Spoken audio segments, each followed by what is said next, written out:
دیشب تو خواستگاری عمم دعوا شد. بله. آخرش فلفل ریختن رو زبون من. حقت بوده. نه تو دلت برای من نمیسوزه؟ هرچی نون میخورن غذا میخورن با دهنا که زبونم میسوزه؟ این چه حرفایی بوده رفتی زدی خواستگاری عمتو به هم ریختی؟ با اون جعفر صادق علیه السلام فقط راستش گفتن. بی خود کردی مگه همه راستو میرن میگن؟ میدونی چی شد؟ تو خواستگاری او داشتن غذا میخوردن، گفتن عزیزا مراقب باشی نفت ظرفا بشکه، استکانا پیش دستی ها همه شماره معظم.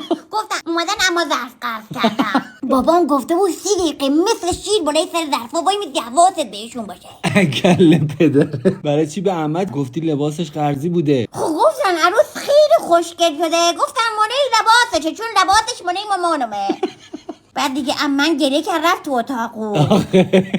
کی فلفل ریخته رو دهنه؟ بیبین برای که اونجا گفتن که وای چه زحمت کشیدین، گفتن آمو بخورین اینا خواهر رو از چیا نمیتونن به خاطری که شما اومدین رفته میوه شیرینی خریده از شیرینی خامه های نارنجکی ها اصلا بودن.